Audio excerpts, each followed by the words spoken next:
पतित पावन सीताराम।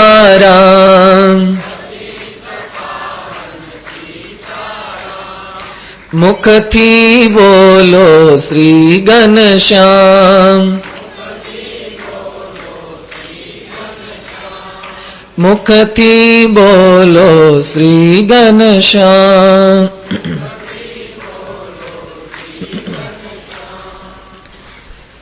भारत वर्षना इतिहासनी अंदर घणा बधा संत कविओ भक्त कविओ थई चुक्या छे।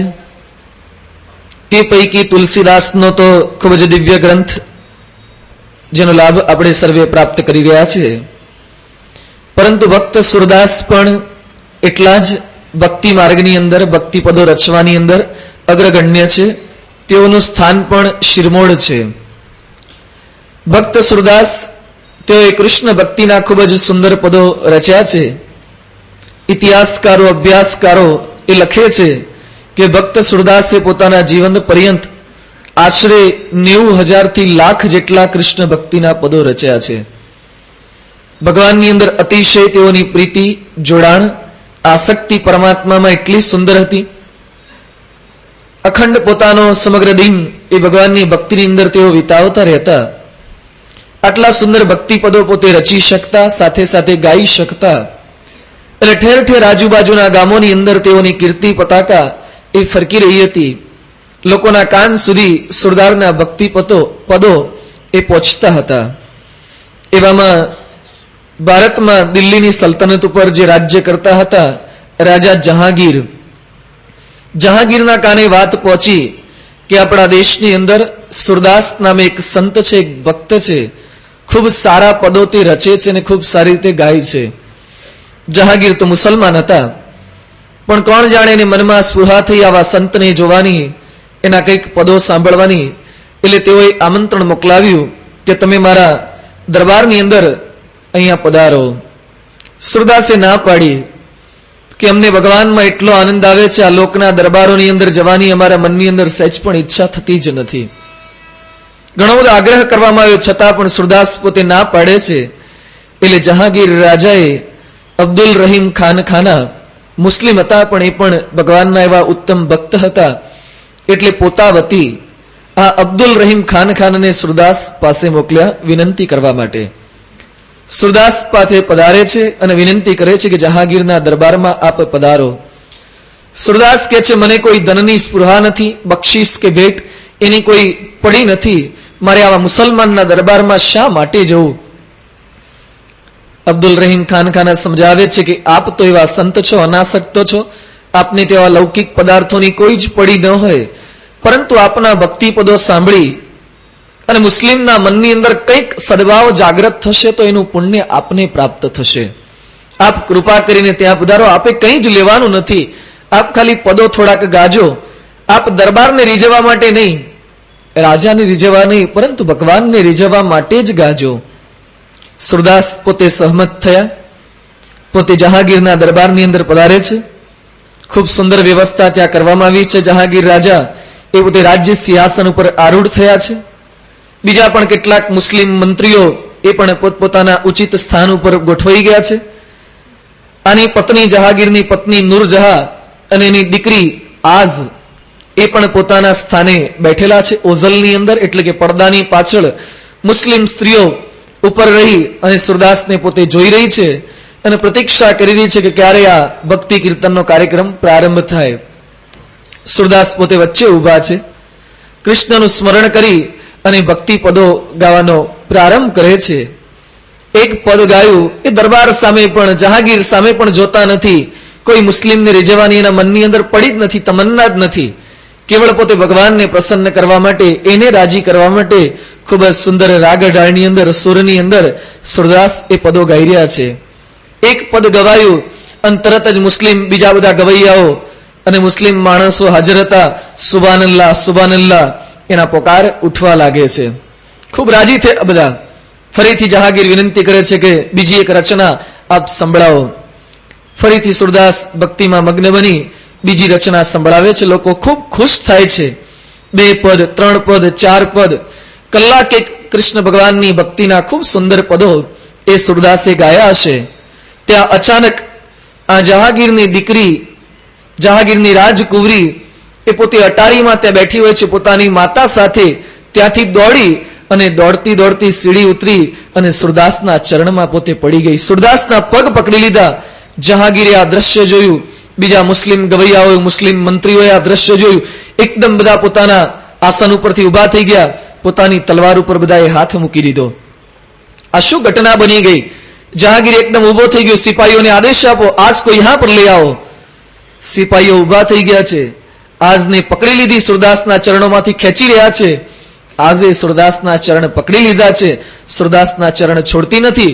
પરંતુ બધા સિપાહીઓ ભેગા થયા, આજને સુરદાસ થકી મુકાવી અને પછી જહાંગીર પાસે લઈ જાય છે. જહાંગીર પોતાના દીવાને ખાસની અંદર પધાર્યા છે, અંતઃપુરની અંદર, અને આજને પોતે ધમકી આપે છે. એકદમ ગુસ્સે થઈ ગયા. मुगलानी रीत रस्म तुम नहीं जानती क्या? इतने साल से हमारे दरबार में तेरा उछेर हो रहा है. એ વખતે આજ પોતે કઈ બોલતી નથી. આજ કહે છે कि सूरदास के पदों में कितनी ताकत है, कितनी दिव्यता है, कितनी सुंदर भक्ति की रचनाएं सूरदास हमें सुना रहे थे. ए वक्ते जहांगीर कहे कि आपको इतने पद पसंद आए हैं तो सुभान अल्लाह, वाह क्या खूब है, ऐसा बोलना चाहिए, लेकिन उतरकर उनके चरणों में गिरना नहीं चाहिए. तुमने हमारी रीत और रस्म को तोड़ा है.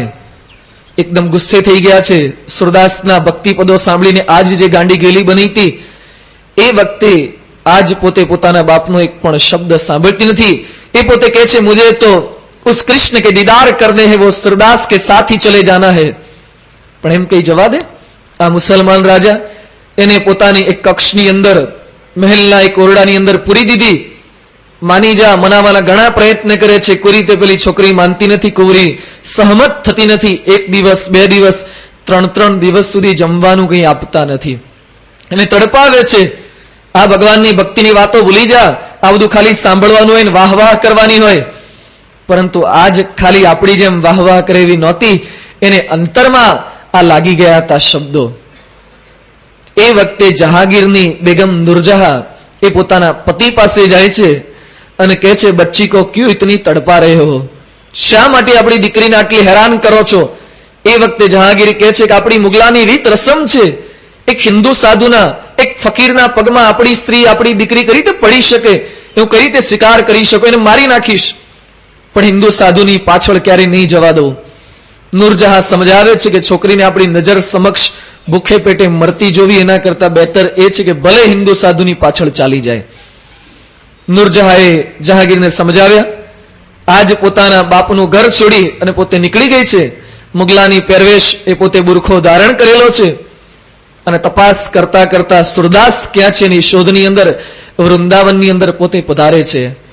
કયા મંદિરમાં વૃંદાવનની અંદર સુરદાસ રહે છે એને કંઈ બાળ નથી, કોઈ સરનામું નથી.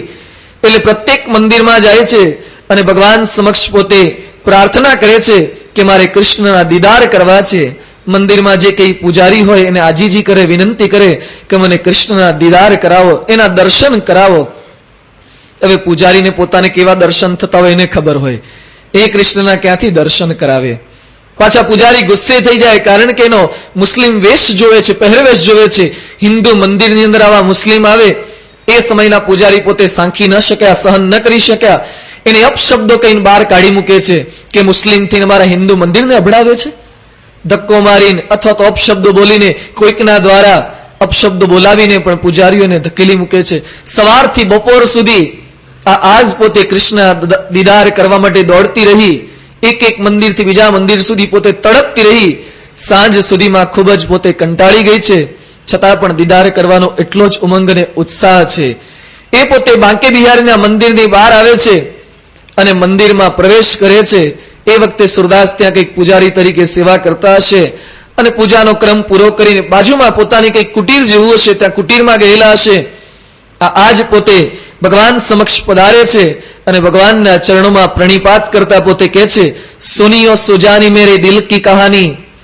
આજના શબ્દો ખરેખર એક ભગવાનની ભક્તિનું ગેલું, ભગવાનના દીદાર કરવાનો કેટલો ઉમંગ અને ઉત્સાહ એક વ્યક્તિના હૃદયમાં જાગૃત થઈ જાય છે, એને વાચા આપતા આ પોતે કહે છે સુનિયો સુજાની મેરે દિલ કી કહાની, તેરે હાથ में बिकानी बदनामी भी सहूंगी मैं, देव पूजा तजी तजी कलमा कुरानी निमाज हो बुलांगी तेरे गुण को ग्रहूंगी मैं, श्यामला सलूना शिर ताज शिर कलाधर तेरे नेह दाग में निहाल हो रहूंगी मैं, नंद के कुमार कुर्बान तेरे चरणों में, हुत मुगलानी हिंदवानी हो रहूंगी मैं. એ કહે છે કે શ્યામલા સલોના શિર તાજ શિર કલાદર, હે શ્યામ તારા દીદાર કરવા માટે હું આટલી બધી તડપી રહી છું. હું મુસ્લિમ છું, પણ તારા દર્શન થાય તો મુસ્લિમ પરિવેશ હું છોડી દેવા તૈયાર છું. હું તો મુગલાની હિંદવાની હો રહુંગી મેં, હું હિન્દુ બનીને રહીશ. સુરદાસ બાજુમાં કુટીરની અંદર પોતે ઉભા હોય છે, એના કાનના ઉપર આ શબ્દો અથડાયા. સુરદાસ પોતે ત્યાં પધારે છે. સુરદાસ કહે છે કોણ છે? સુરદાસ પોતે અંધ હતા, જોઈ નહોતા શકતા. સુરદાસ એની પાછે પધારે છે અને પછી કહે છે કે જહાંગીરના દરબારમાં આપ પધાર્યા અને આપના ચરણોમાં જે રાજકુંવરી દોડીને આવી હતી એ જ રાજકુંવરી હું છું. આપનું નામ શું છે? મારું નામ આજ છે. અને ખરેખર એના મુખની અંદરથી આવા ભક્તિપદ સાંભળ્યા, કૃષ્ણ પ્રત્યેની લગન સાંભળી અને સુરદાસને પેલી બાઈ કહે છે કે મને કાયમ માટે અહીંયા રાખી લો, મને કૃષ્ણના દીદાર કરાવો, કાયમ મને કૃષ્ણના દર્શન થતા રહે એ જ મારી તમન્ના છે. છું તો મુસ્લિમ પરંતુ આજીવન હિન્દુ બનીને રહેવા માટે તૈયાર છું. સુરદાસે તેને ભક્ત દીક્ષા આપી. એનું નામ આજ હતું. આજમાંથી બદલાઈ એનું નામ ચંદ્ર સખી પાડ્યું. ભક્તિ પદોમાં કેટલી તાકાત છે!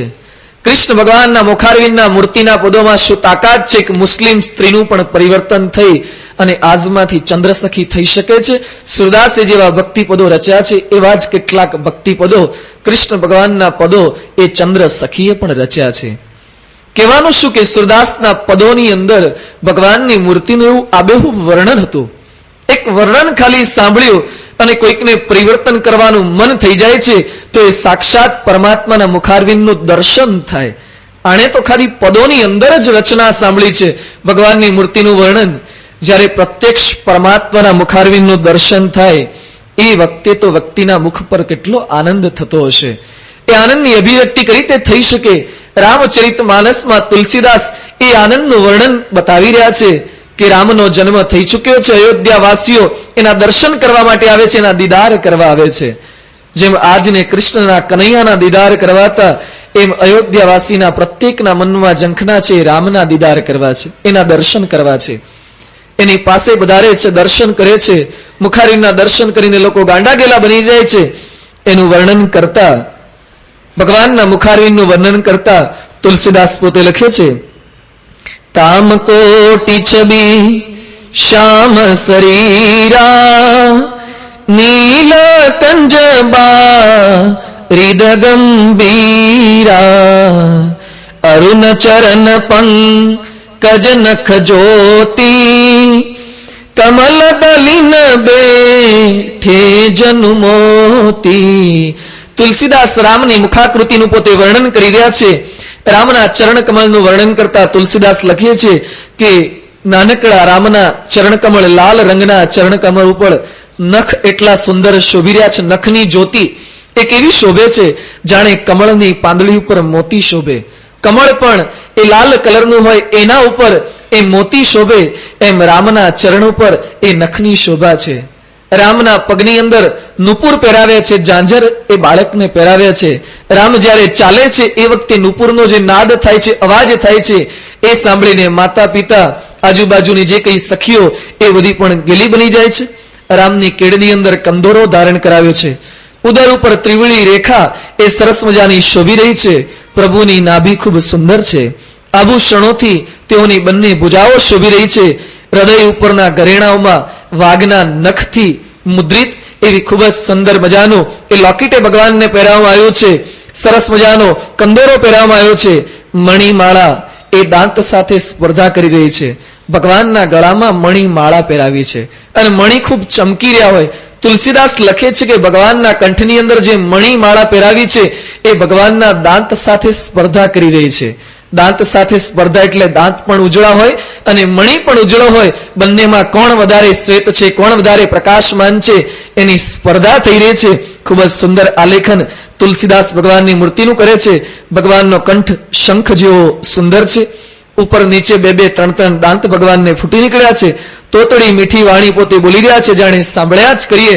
ચિકટ અને વાંકડિયા કાળા કાળ એ પ્રભુના મસ્તક ઉપર શોભી રહ્યા છે. માતા પોતાના લાલને, પોતાના સૂતને શણગારે છે. તેઓને પીળું જબલું ધારણ કરાવે છે. ગોઠણ અને હાથના ટેકે પરમાત્મા એ પોતે ભેખડિયા ભેર, એ પોતે ભેખડિયા ભરતા ભરતા રાજકુળની અંદર, રાજમહેલની અંદર પોતે ચાલી રહ્યા છે. ભગવાનને જે એકાદ વાર પણ જુએ છે, એકાદ વાર પણ પરમાત્માના દીદાર થાય, દર્શન થાય, ઝાંખી થાય, એની સુધબુધ એ વિસરી જાય છે. ભગવાન સાવ નાનકડા છે, પણ કોણ જાણે ભગવાનની મૂર્તિમાં એવું કામણ હોય છે. ભગવાન અને સંત જ્યારે આ લોકમાં પધારે છે, આપણા જેવા લાગે છતાં પણ કંઈક દિવ્યતા, એવી દિવ્યતાનો અહેસાસ દરેક વ્યક્તિને થાય છે. ભાગવતમાં ઉલ્લેખ આવે છે કે કૃષ્ણ ભગવાનની મૂર્તિના દર્શન માટે કૃષ્ણની વાંસળીના સૂર જેવા છેડાય અને તરત જ ગોપીઓ પોતાનું કામ, ઘરકાજ, પોતાના દીકરાને સ્તનપાન કરાવતી હોય, દીકરાને ખોળાની અંદરથી છોડીને, તરછોડીને ચૂલા ઉપર કઈ રસોઈ કરતી હોય, આંધણ મૂક્યા હોય, એ આંધણને છોડીને કૃષ્ણના દર્શન કરવા માટે દોડી જતી હતી. ભગવાનની મૂર્તિમાં અજબનું આકર્ષણ છે, અજબનું ખેંચાણ છે. હરિચરિત્રામૃત સાગર કરીને આધારાનંદ સ્વામીએ ખૂબ સુંદર ગ્રંથ રચ્યો છે. ભગવાન સ્વામિનારાયણના ચરિત્રો, ભગવાન સ્વામિનારાયણનું વિચરણ, તેઓની વિશિષ્ટ પ્રકૃતિ, ભગવાનના ભક્તોની પ્રકૃતિનું પણ ખૂબ સુંદર આલેખન આ ગ્રંથની અંદર કર્યું છે. ખૂબ વિરાટ, વિશાળ આ ગ્રંથ છે. હરિચરિત્રામૃત સાગરની અંદર આધારાનંદ સ્વામી લખે છે કે ભગવાન સ્વામિનારાયણની મૂર્તિ કેવી શોભતી હતી, તેઓની મૂર્તિમાં કેવું અનેરું કામણ હતું, કેવી દિવ્યતા હતી. પ્રભુના એક અંગમાં ચોંટાડેલી મૂર્તિમાં, પ્રભુના મૂર્તિમાં એક અંગમાં જે આપણી ચોંટાડેલી હોય વૃત્તિ, એને બીજા અંગ ઉપર લઈ જઈ હોય તો પર્વત ખસેડવા જેટલું કઠિન લાગતું. ભગવાનની નાસિકા ઉપર આપણી આંખો ઠેરાવી હોય, નાસિકા ઉપરથી નયન ઉપર લઈ જઈ હોય, ભગવાનની આંખોને જોવા જવું હોય તો આપણી આંખોને ભગવાનના નાક ઉપરથી આમ ઊંચે ફોકસિંગ કરવું હોય તો પર્વત ખસેડવા જેટલું કઠિન લાગતું. કહેતા કે નાકની અંદર જ એટલો રસ પડે, એમાં જ વૃત્તિ એટલી ચોંટી જાય. ભગવાનની મૂર્તિમાં એવું આકર્ષણ હતું. સારંગપુરની બાજુમાં એક ગામ છે, રોજીદ કરીને ગામનું નામ છે. ભગવાન સ્વામિનારાયણ ત્યાંથી એકવાર પસાર થતા હતા. એક કણબીનો છોકરો ભગવાન સ્વામિનારાયણના દર્શન ન કરે, કારણ કે લોકો કહેતા કે સ્વામિનારાયણે તો બાબરો ભૂત વશ કર્યો છે, કામણ ટુમણ કરનારો છે. એકવાર એની સામે જોવે અને એની વિકેટ પડી જાય છે. ગઢપુરના દરબારમાંથી મહારાજ ગેલા નદીએ સ્નાન કરવા જતા હોય અને એ વખતે વાણિયાઓની, જૈન વાણિયાઓની ઘણી બધી દુકાનો, ત્યાં હાટડીઓ રહેતી અને ખબર પડે ભગવાન સ્વામિનારાયણની ચાખડીનો અવાજ સંભળાય અને લોકો દુકાનના શટલ પાડી દે, બારણા બંધ કરી દે કે કામણ ટુમણ વાળો સ્વામિનારાયણ નીકળ્યો છે. એની સામે જોવાય પણ નહીં, એકાદ વાર પણ દર્શન કરે એને સમાધિ થઈ જાય. ભગવાનની મૂર્તિમાં એવું કામણ હતું, એની સામે જોઈ ન શકે, નજર પોતાની ફેરવી લેતા. હવે ભગવાનના દર્શન મહારે મુનિના ધ્યાનમાં ના આવે, તેરે શામળીઓજી મુજને બોલાવે. પણ પોતાની કંઈક આવી દુર્મતી, દુષ્ટમતી, કંઈક પૂર્વના પુણ્ય ઉદય ન થયો એટલે ભગવાન સામે લોકો જોવે નહીં. એકવાર મહારાજ પોતે દરબારમાંથી નીકળ્યા છે અને પટેલ પોતે ખેતરમાંથી પાછો આવતો હતો. બારા ઉપર પોતે, બળદગાડા ઉપર બધું ઘાસની ગંજી ખડકી હોય એના ઉપર પોતે ચડીને બેઠો હતો. દૂરથી જોયું કે સ્વામિનારાયણ આવી રહ્યા છે. પટેલ તાત્કાલિક ગાડું હેઠું ઉભું રાખ્યું, ગાડાના પેલા બારા ઉપરથી નીચે ઉતરી ગયો. એકે ઉપર બેઠો હોઈશ તો કદાચ નજર મારી જતી રહેશે, અને તરત જ નીચે ઉતરી ગયો અને સ્વામિનારાયણ જેવા નજીક આવવા ગયા અને ઘાસની ગંજીની અંદર, પેલા બારાની અંદર પોતાનું મોઢું છુપાવી દીધું. ભગવાન સ્વામિનારાયણ પસાર થઈ જાય પછી જ મોઢું ફેરવવું, આવા સંકલ્પ સાથે એણે ગાડા તરફ પોતાની નજર લગાવી દીધી છે. સ્વામિનારાયણ પસાર થઈ ગયા કે નહીં, એની કાન દ્વારા ચાખડીનો અવાજ પૂરો થયો કે નહીં, એની રાહ જોઈ રહ્યો છે. અને જેવા શ્રીજી મહારાજ નજીક આવ્યા, ભગવાન તો પોતે કલ્યાણ કરવા આવ્યા છે, સામેથી કોઈને ન કરવું હોય છતાં પણ એને ખેંચીને, જીવ જોરે શું જાવા છે લઈ રે, સુખી કરવા છે સુખ દઈ રે, આ તેઓનો સંકલ્પ છે. મહારાજ એની નજીક આવ્યા અને એને પોતાનું મોઢું પેલા કણબીએ પેલા ઘાસના બારાની અંદર સંતાડ્યું હતું, એનું બાવડું જાલ્યું, મોઢું ફેરવીને પોતાની આંખો સામે ગોઠવી દીધું. મહારાજ કે સ્વામિનારાયણે તારો શું બાપ માર્યો છે, મોઢું ફેરવી લે છે. અને ખરેખર બે આંખો ભેગી થઈ અને મહારાજની મૂર્તિ જોવાઈ ગઈ અને ખરેખર સમાધિ થઈ ગઈ. મહારાજની મૂર્તિનું કામણ આવ્યું હતું, એની સામે એકાદ વાર પણ નજર કરે અને પોતાની સુધબુધ ભૂલી જતા. આ રોજીદ ગામનો કણબીનો છોકરો એ પણ કંઈક આવો દ્વેષ ભાવનાથી યુક્ત હતો. એ મહારાજને જોવા માટે તૈયાર નથી, પણ મહારાજને આવતા જોયા, એને અવળું મોઢું ફેરવી લીધું અને પછી મહારાજ ગયા કે નહીં એ જોવા માટે સહેજ નજર ફેરવી, ત્યાં મહારાજના અલપ જલપ દર્શન થયા. સહેજ દર્શન એના જીવનમાં થયા છે, પણ એકાદ વાર પણ દર્શન થયા હોય એને કોઈ વિસરી ન શકતું. મહારાજના ધામ ગમન બાદ એને વૈરાગ્ય ઉદય થયો રઘુવીરજી મહારાજ પાસે પધાર્યો અને સંતની દીક્ષા લીધી, મધુસૂદન દાસ નામ એવું નામ ગ્રહણ કર્યું. એકવાર દર્શન, કોઈ શાસ્ત્ર પઠન નહીં, કોઈ વિશેષ સમાગમ નહીં, પરંતુ એકવાર દર્શન થાય ને જગત ખોટું થઈ જતું હતું. આ ભગવાનની મૂર્તિની અંદર આ પ્રમાણે કામણ રહેલું છે. એટલે જ તો જેવા કૃષ્ણના રામના પદો રચાયા છે, ભગવાન સ્વામિનારાયણના કેટલા પદો રચાયા છે. બ્રહ્માનંદ સ્વામીએ 35 થી 40,000 પદો, પ્રેમાનંદ સ્વામીએ 25 થી 30,000 પદો, નિષ્કુળાનંદ સ્વામીએ પદો, દેવાનંદ સ્વામીએ પદો, અષ્ટ સખા હતા મહારાજના, અષ્ટ સંત કવિઓ હતા. એ સિવાય બીજા બધા નારાયણદાસ વગેરે તો કેટલાય કવિઓ હતા. મહારાજની મૂર્તિ ઉપર સતત પદો રચ્યા જ કરતા. મહારાજના કેવા કેવા પદો રચાયા છે. મહારાજની શિખા ઉપર આખું પદ રચાયું છે, મહારાજની ચોટલી ઉપર પદ, મહારાજની શિખાથી માંડીને શિખા ઉપર, મહારાજના વાળ ઉપર, મહારાજના કપાળ ઉપર, મહારાજની ભ્રમર ઉપર, તેઓની નેણ ઉપર, મહારાજની નાસિકા, મહારાજના હોઠ, તેઓના દાંત, તેઓનો કંઠ, છાતી, પેટ, નાભી, જાંઘ, ચરણ અને ચરણ રજ ઉપર પણ પદો રચાયા છે. શું મહારાજની મૂર્તિનું કામણ હશે, શું આકર્ષણ હશે કે શિખાથી માંડીને ચરણ રજ, વંદુ સહજાનંદ ચરણ રજ, ચરણ રજના પણ પદો. આપણું કોઈ એકાદું પદ રચે છે? ઘેર જઈને કહેજો ને ઘરવાળાને કે મારી હું બેસું છું સામે એકાદું પદ મારી મૂર્તિનું રચો. એ કે આ બધા ધંધા છોડીને છાનામાના ઓફિસ જાઓ. આપણું કોઈ એક પદ રચવા તૈયાર નથી. આપણે જાતે રચી શકતા નથી આપણું પદ. ભગવાનની મૂર્તિમાં શું કામણ હશે? એના અનંત પદો રચાયા છતાં પણ લોકોને એમ લાગે છે કે ભગવાનની મૂર્તિનું હજુ બરાબર વર્ણન આપણે કરી શકતા નથી. પ્રેમાનંદ સ્વામી નિયમ લેતા કે ચાતુર્માસમાં 4 મહિના પર્યંત દિવસમાં 4 પદ ભગવાનની મૂર્તિના રચવા, રોજના 4 પદ રચવાના. 4 મહિનાના કેટલા પદ થયા. ભગવાનની મૂર્તિમાં શું સુખ આવતું હોય, આકર્ષણ હોય તો આ શક્ય બને. અહીંયા રામની મૂર્તિમાં એવું કામણ છે, એવું આકર્ષણ છે, જે એકવાર જોવે છે એ ભગવાનની મૂર્તિને ભૂલી શકતા નથી. અને ભગવાનની મૂર્તિનો આવો પ્રભાવ અને પ્રતાપ છે.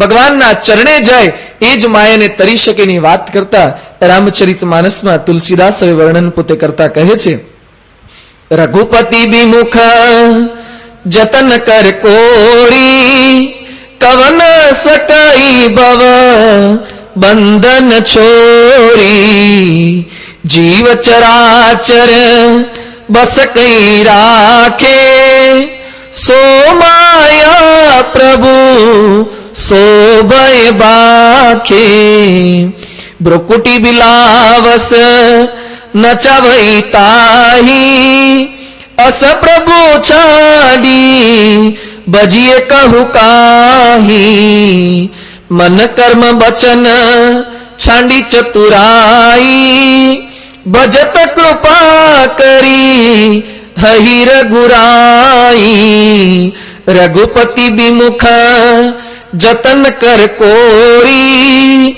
કવન સકાઈ ભવ બંધન છોરી.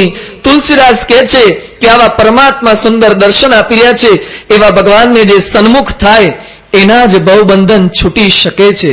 જે ભગવાનથી વિમુખ થાય એના ભવબંધન ક્યારે છૂટી શકતા નથી.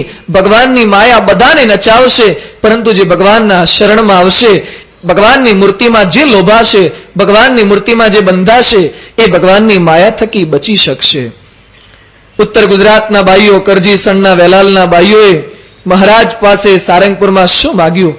મહાબળવંત માયા તમારી, હે પ્રભુ તમારી માયા ખરેખર ખૂબ બળવાન છે. જેણે આવરિયા નરનારી, જેણે નર અને નારી તમામ લોકો ઉપર એક પ્રકારનું આવરણ કરી નાખ્યું છે. ભાગવતમાં પણ એ માયાનો ઉલ્લેખ કરતા લખ્યું છે, વિષ્ણુર માયા ભગવતી મયા સંમોહિતમ જગત. મારી જે માયા છે એના દ્વારા સમગ્ર જગત એ મોહ પામે છે, સંમોહિત થાય છે. ગીતામાં પણ કૃષ્ણ ભગવાન કહે છે, દૈવી એશા ગુણવઈ મમ માયા દુરત્તયા. મારી જે માયા છે એને કઠન પસાર કરવી, એનું ઉલ્લંઘન કરવું એ ખરેખર ખૂબ કઠિન છે. ભગવાનની માયામય એવો પ્રભાવ અને પ્રતાપ છે. એકવાર અર્જુન અને કૃષ્ણ ભગવાન પસાર થતા હતા. અર્જુન એ કૃષ્ણ ભગવાનને કહે છે, ભગવાન શાસ્ત્રોમાં આપની માયાનો ખૂબ મોટો ઉલ્લેખ આવે છે, પણ મને ખબર નથી પડતી કે આપની માયા કેવી છે. એકાદ વાર આપની માયા તો મને બતાવો. કૃષ્ણ ભગવાન કહે છે કે સમય આવે હું તને મારી માયાનું દર્શન કરાવીશ. ફરતા ફરતા એકવાર ગોમતી તટે પસાર થતા હોય છે. કૃષ્ણ ભગવાન કહે છે, ચાલ અર્જુન આપણે સ્નાન કરવા જઈએ. અર્જુનને કૃષ્ણ એ ગોમતી નદીમાં પધારે છે. કૃષ્ણ કહે છે આપણે ડૂબકી દાવ રમીએ, પેલા હું ડૂબકી મારું અને તું ગણતરી કરજે કે કેટલા આંકડા સુધી હું પાણીમાં રહી શકું છું. કૃષ્ણ ભગવાન પાણીમાં ડૂબકી મારે છે. અર્જુન ગણતરી કરે છે 2, 3, 5, 6, 7, 8, 10, 15 સુધી કૃષ્ણ ભગવાન પાણીની અંદર રહી શકે છે. કૃષ્ણ ભગવાન બહાર આવ્યા. અર્જુનને કહે છે અર્જુન હવે તારો વારો, હવે હું ગણતરી કરું છું. અર્જુન પાણીમાં ડૂબકી મારે છે. આ બાજુ કૃષ્ણ ભગવાન પોતે ગણતરી કરવાનો પ્રારંભ કરે છે. પણ અર્જુન જેવો પાણીમાં ડૂબકી મારે છે તો પાણીની જગ્યાએ પોતે સીધો પાતાળ લોકમાં પહોંચી ગયો. ગોમતી નદીમાં ડૂબકી મારી અને પાતાળ લોકની અંદર પહોંચી ગયો અને રાજ્યમાં પ્રવેશ કરવા જતો હતો. અને ત્યાં જ પેલી સાંઢણી એ પોતે સામે મળી અને એ પોતાના ગળાની અંદર વરમાળા પહેરાવી દે છે. અર્જુન સમજી શકતો નથી આ શું થાય છે. તો પાતાળ લોકના રાજાની દીકરીના લગ્ન કરવાના હતા. અર્જુન સાથે લગ્ન ગોઠવાઈ ગયા.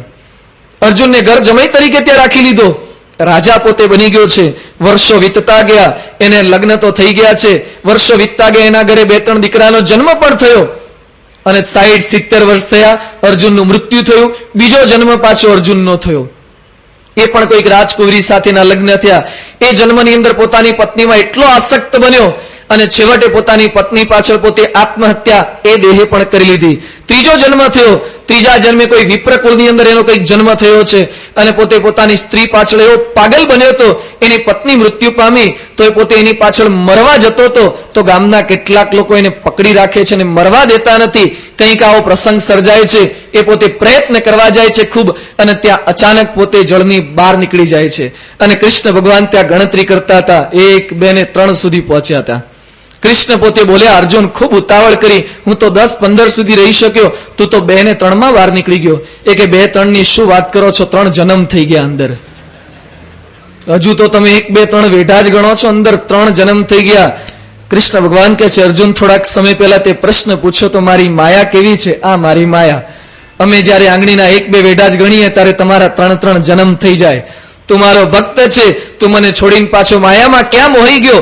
પણ આ અમારી માયા છે. આજે વિજ્ઞાન બ્લેક હોલ કે છે, જેમ બ્લેક હોલ સમજી શકાય એવું નથી. અંદર રોકેટ કે વિમાન કે કંઈક ઘૂસી જાય છે. કોઈ હજી સંશોધન બ્લેક હોલનું પેલો સ્ટીફન હોકિંગ પ્રયત્ન કરે છે, આઈન્સ્ટાઈને પ્રયત્ન કર્યા, પણ કોઈ યથાર્થ નિરૂપણ એ બ્લેક હોલનું કરી શકતા નથી. એમ ભગવાનની માયા પણ ખરેખર ખૂબ ભારે છે. સ્ત્રીરૂપી માયા હોય. ત્યાં ચ્યવન ઋષિ હતા, એ પોતે તપ કરતા હતા, રાફડો થઈ ગયા. ભગવાનનું ભજન કરતા કરતા જેમ વાલ્મીકી રાફડો થઈ ગયા હતા વાલીઓ, એમાં ચ્યવન ઋષિ પણ રાફડો થઈ ગયા હતા. એના શરીર ઉપર માટીના પડળ આખા જામી ગયા છે. એકવાર શરિયાતી રાજાની દીકરી સુકન્યા એ પોતાની બહેનપણી સાથે જંગલમાં ફરવા નીકળી અને એને કંઈક પેલી હળી કરવાનું મન થયું અને પેલા ઋષિની આંખો જગ્યાએ 2 કાણા પડ્યા હશે અને એણે પોતાના હાથમાં કંઈક સળીઓ કે લાકડાની સળી લીધી અને પોતે કાણાની અંદર નાખ્યું. તો શું થયું? આ ચ્યવન ઋષિની બંને આંખો એ પોતે ફૂટી ગઈ. એને મજાક થયું. ઋષિ પોતે ગુસ્સે થઈ ગયા, જાગૃત થઈ ગયા. દીકરી ખૂબ ગભરાઈ ગઈ છે. દીકરીના બાપ પણ ગભરાઈ ગયા કે ઋષિ શાપ આપી દેશે. પરંતુ ઋષિએ શું શાપ આપ્યો? એ કે બીજું કઈ જોઈતું નથી, તારી દીકરીના મારી સાથે લગ્ન કરાવી દે. માયા, ભગવાનની માયા. તપ કરવા બેઠા હતા પરંતુ સ્ત્રીરૂપી માયાની અંદર પોતે મોહ પામી ગયા. વૃદ્ધાવસ્થા આવે છતાં પણ આ સ્ત્રીરૂપી માયાની અંદરથી નીકળી શકાય એવું નથી. એમાંથી આસક્તિ, પ્રીતિ એ ટળી શકતી નથી. એકવાર એક વૃદ્ધ ડોસા પોતે મરણ પથારીએ પોતે સૂતા હોય છે અને આપણા શાસ્ત્રોમાં નિયમ છે, અહીંયા કીર્તનની અંદર પણ ઘણી વાર વાગે છે, એને મુવા ટાણે સંત બનાવો. શાસ્ત્રમાં લખ્યું છે 4 આશ્રમની વાતો છે. છેલ્લો આશ્રમ સંન્યસ્ત આશ્રમ છે.